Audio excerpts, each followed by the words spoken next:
My name is Jack Morrison, and I've worked as a mechanic for 15 years. I've worked on everything from old pickup trucks to get spacecraft prototypes. Nothing in my job prepared me for the day I accidentally changed the course of the history. It all began on a Tuesday morning at the Henderson Spaceport in Nevada. Maria, my boss, called me into her office with a strange look on her face. She seemed nervous, which was strange because Maria never got nervous. Jake, we have a special job to do today, she said, pushing a tablet across her desk. A diplomatic ship just arrived. It is a ship in the entire Empire's fleet. Before their next jump, they want maintenance services. I picked up the tablet and looked through the specs. I had never seen a ship like this before. According to what we know about physics, the propulsion system used technology that shouldn't even be possible. My hands really shook with excitement. I whispered, "This is amazing. When do I begin?" "Now." And Jake, Maria's voice got serious. "Act like a pro. These people aren't tourists. 70-star systems are under the control of the entire empire. They've been watching Earth for a long time, and this is one of the first times we've really talked to them. Don't screw this up." I nodded, picked up my tools, and went to the landing pad. The ship was very pretty. It looked like someone had carved it out of a single piece of dark purple crystal. There was an inner light that pulsed softly, like breathing on the surface. I stood there for a moment, taking it all in, when a part of the hull opened without a sound. Someone walked into the room. She was tall and maybe 7 feet, and her skin changed color from deep blue to violet, depending on how the light hit it. Her pupils were vertical, like a cat's, and her eyes were big and golden. Her robes flowed around her like liquid metal. "Are you the maintenance worker?" Her voice sounded musical, and the harmonics made my chest felt like they were vibrating. "Yes, ma'am. Jake Morrison. I am here to look at your systems and fix anything that needs fixing." I tried to sound like I knew what I was talking about. She looked at me for a long time, her golden eyes not blinking. "Come with me." The inside of the ship was even more beautiful than the outside. The walls looked like they were alive with moving patterns of light, and everything glowed softly. I followed her through hallways that twisted in ways that shouldn't be possible until we got to what I thought was the engine room. The high drive core was in the middle of the room, floating there thanks to the forces that couldn't be seen. It was sending out irregular bursts of energy, and I could see right away that what was wrong. One of the fields that kept things in check was changing. I said, "I see the problem," and put down my tools. "Your containment field generator has a loop that sends feedback, most likely because they jumped through the solar flare area close to Mars. I can fix it, but I need to get to the main power relay first." The alien woman moved her hand, and a panel in the wall slid open, showing a complicated pattern of crystalline circuits. I took out my diagnostic scanner and started working. While I was working, more aliens came into the room. Their skin was all blue violet and their eyes were all golden, but they wore different kinds of clothes. Some of them wore armor that looked like it had grown instead of being built. Some people wore plain robes. They watched me without saying anything, which was honestly a little creepy. I focused on fixing the problem by following the feedback loop through the system. The technology was cutting edge. But the rules were the same as for any other machine. Find the problem, separate it from the rest of the system, and fix it. After about 2 hours, I had fixed the containment, field generator, and made sure the power flow was steady. Okay, let's do it, I said as I wiped my hands on my coveralls. Your hyperdrive is working at its best again. You shouldn't need another service for at least 50,000 light years.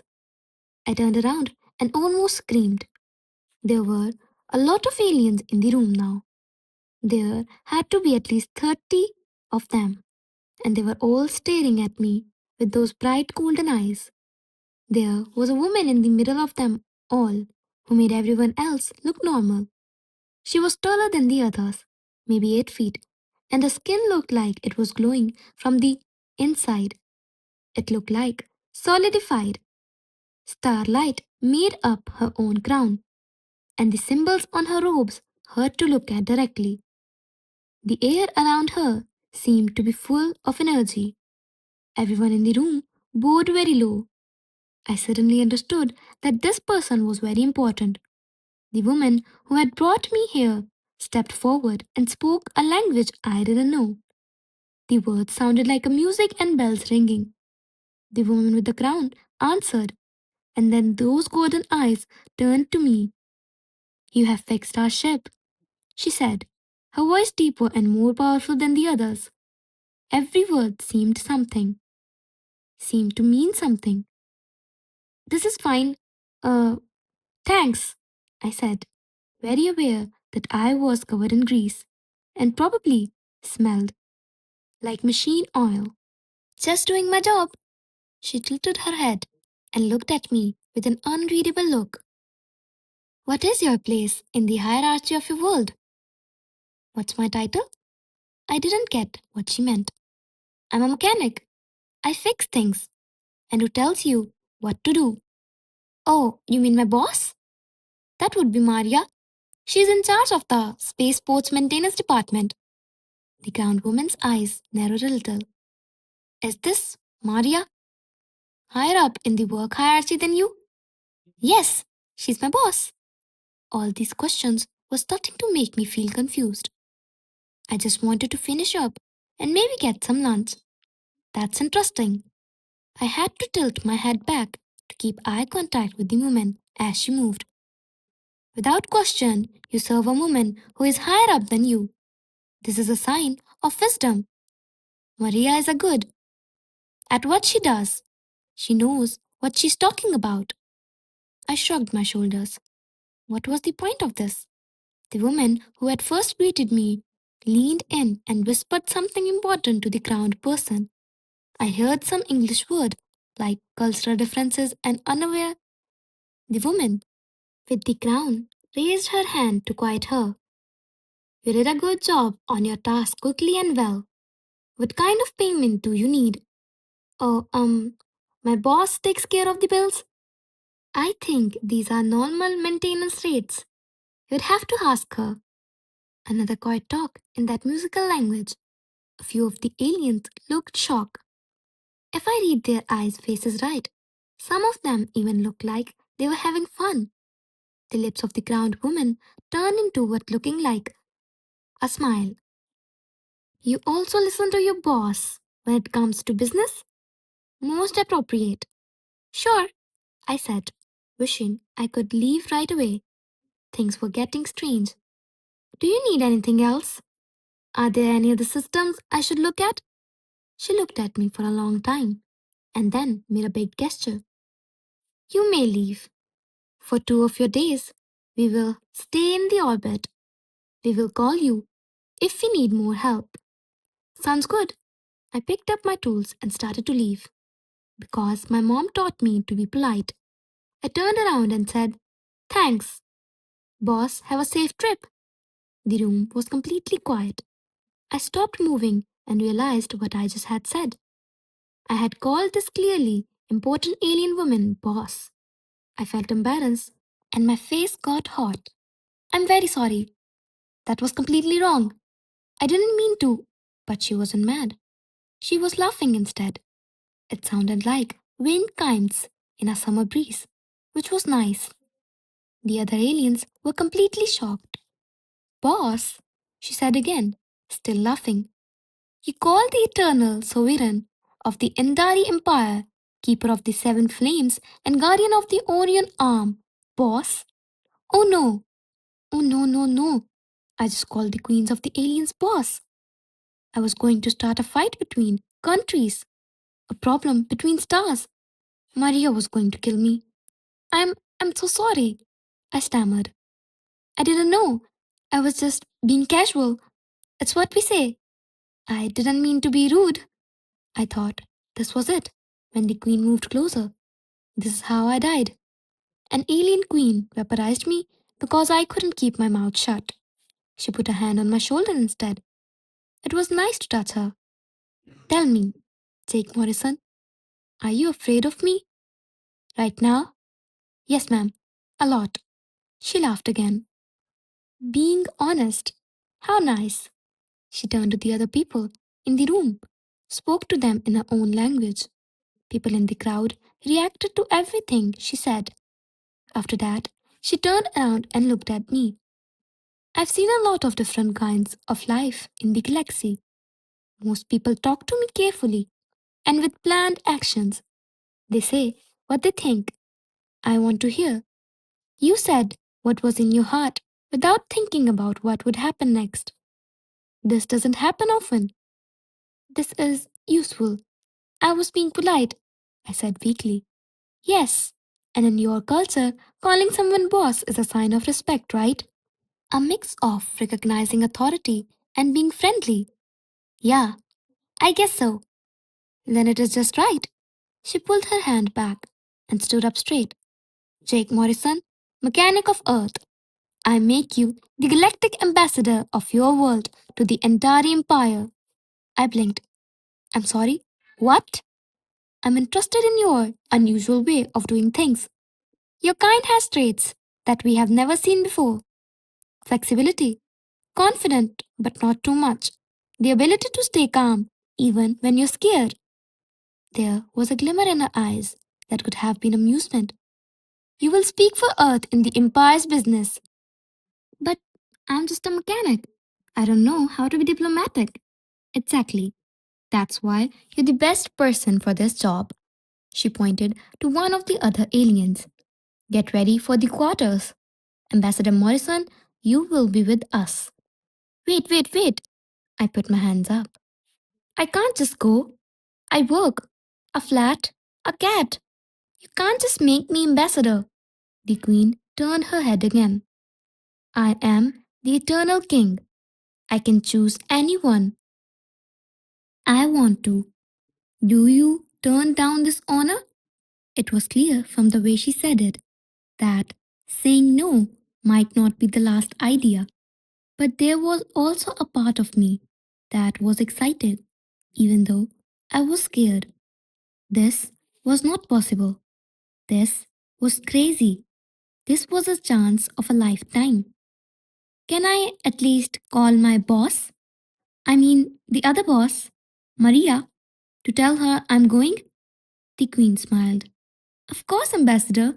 Make your plans. In 6 of your hours, we leave. That's how Jake Morrison, a mechanic from Nevada who just wanted to fix spaceships, became the first galactic ambassador on Earth. All because I couldn't control the casual words I used. While I was walking back to the spaceport office, my phone rang. Maria was there. Jake, please tell me you didn't break anything or said anything mean. Well, I said slowly, I might have called their queen boss by mistake. There was silence. Then, what did you do, Jake? I got promoted, I said weakly. The next 6 hours were a blur. I called government officials who didn't believe me until the Queen's representatives informed it. A quick briefing from people in suits who kept saying things like unprecedented, diplomatic crisis, an opportunity. My sister said she would take care of my cat, Mr. Whiskers. putting things in a bag without knowing what to bring for a trip to space. The Queen was waiting for me at the entrance while I got back to the ship. Are you ready, Ambassador Morrison? I looked at one of my duffel bag and then at the huge crystal clear ship that would be my home for who knows how long. I thought about all the things I was leaving behind and all the things I was going to do. No, I said honestly, but I'm willing to give it a shot. It looked like almost human when she smiled for the first time. Very good. Come on, Jake Morrison. You have a lot to learn before you can go to the galaxy. This is the start of your first lesson. In the Endari Empire, honest words spoken without thought are worth more than all the careful diplomacy in the universe. As I walked into the ship behind her, I couldn't help but think that maybe, just maybe, my habit of speaking without thinking might actually be helpful this time. The door to the ship closed behind me, and my old life as a mechanic came to an end. My new life as an accidental diplomat was about to start. The first week on the Andari ship was too much to handle. My room was bigger than the whole apartment back home. The walls could change color based on how I felt, and the furniture could adjust itself to make me feel at ease. The food was amazing, but there were times when I didn't know what I was eating, and everyone kept calling me ambassador, which still sounded so silly. On the eighth day, the queen, whose name was Zerthia, called me. I found her in what I thought was a throne room, but it looked more like a crystal greenhouse. Plants from many different worlds grew in neat rows, and the air was filled with strange but pleasant smells. Good morning, Ambassador Morrison, she said, pointing to a seat next to her. How are you getting used to your new job? I said, honestly, I'm completely lost. As I sat down, people keep giving me papers to read about protocol and how to address people correctly, but I can't remember any of it. She chuckled softly. Yes, I heard you call Admiral Kethros dude yesterday. I felt bad. That was an accident. The navigation system kept me from paying attention.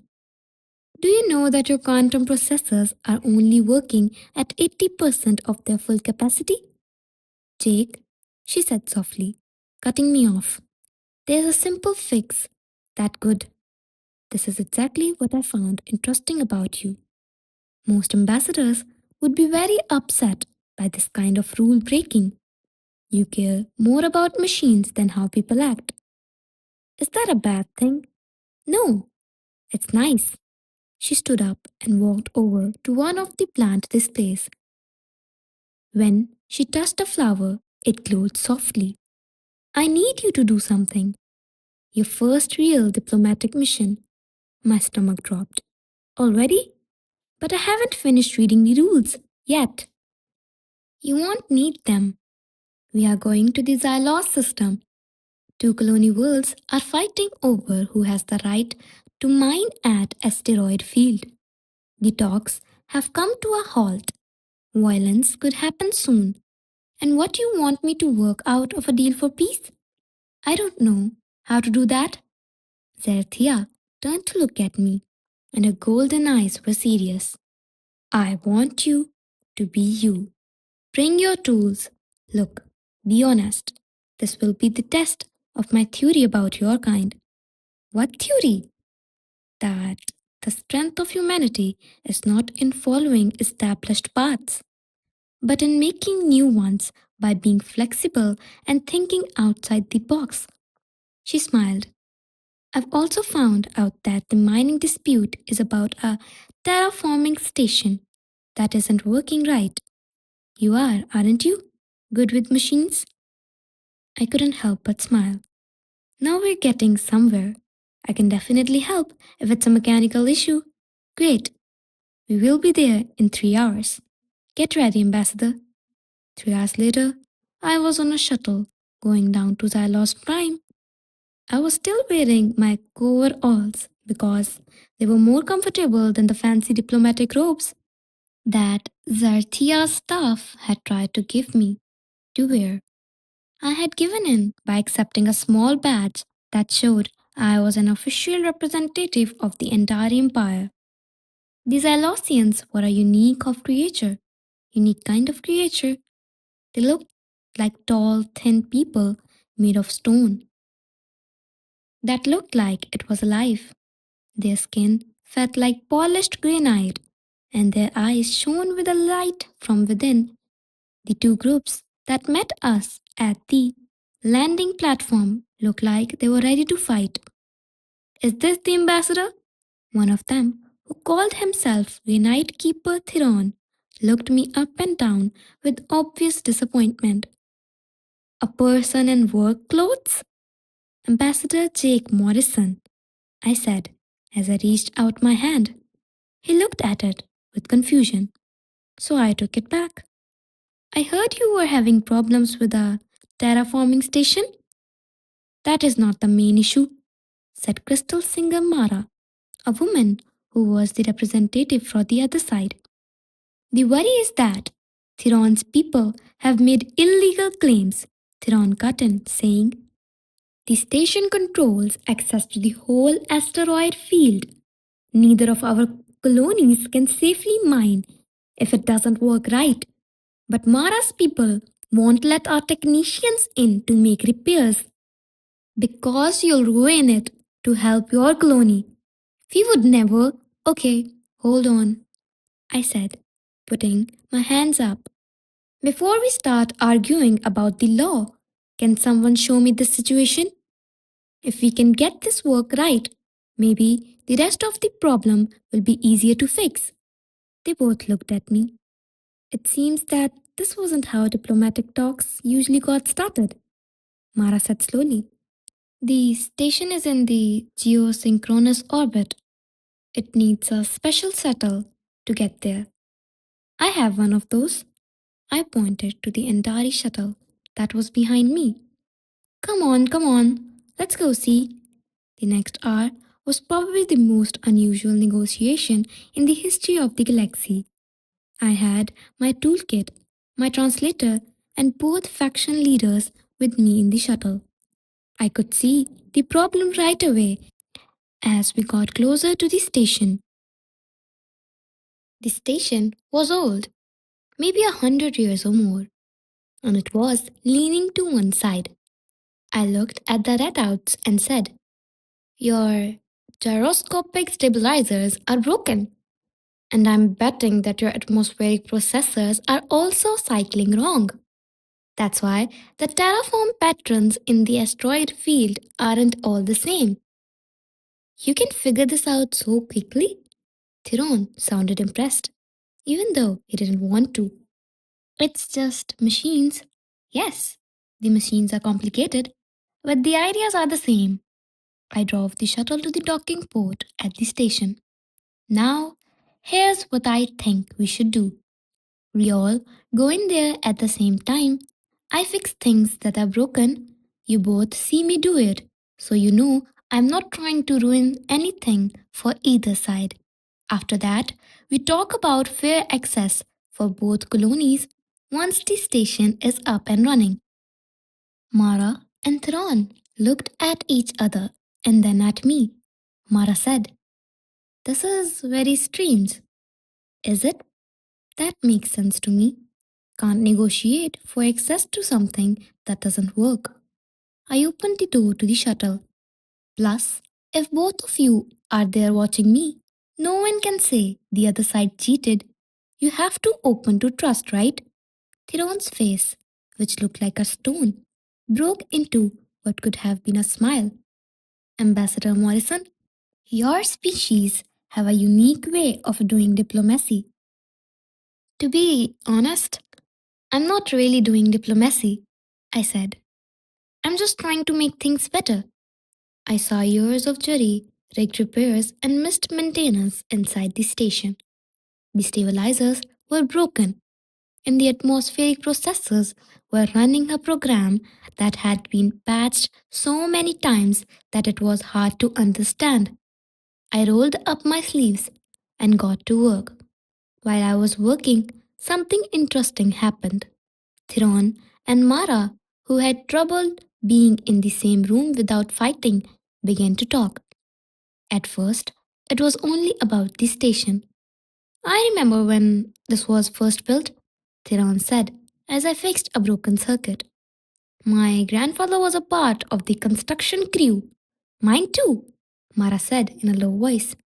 He was on the engineering team that came up with the terraform protocols. They began to talk about their past, stories about how their families worked together, and how they celebrated when the first asteroids were successfully terraformed and settled. I kept working and asked them questions about the station's history from time to time. They kept talking. 3 hours later, when I was done with the repairs, Thiron and Mara were laughing about something one of their grandparents had done. Okay, give it a try now, I said, wiping my hands on my already dirtied coveralls. The station came to life with a hum, the stabilizers spinning smoothly, and the processors cycling with a soft beat. There were green lights all over the control panel. Mara whispered, "It's perfect. It's been a long time since I've seen it run this well." Yeah, it just needed some care and maybe a plan for keeping it up to date. I took my tablet and began to type. I'm going to write a guide for basic maintenance. It's not hard. You should check these things once a month and change these parts once a year, and so on. This station will last longer than all of us if you both follow it. Ambassador Morrison, Theron said in a formal tone. You have done something amazing today, not only fixing our station, but also reminding us that we are not enemies. We are two colonies, born from the same dream and kept alive by the same work. Mara nodded. Maybe we have been arguing about how to split something that we should have been taking care of together. That's not for me to say, I said. But I will say this: that station doesn't care where you came from. It just needs peoples who know how to care for it. Do you need a maintenance crew that works together? Both colonies sending workers and supplies? They looked at each other, and I could see that they were starting to understand.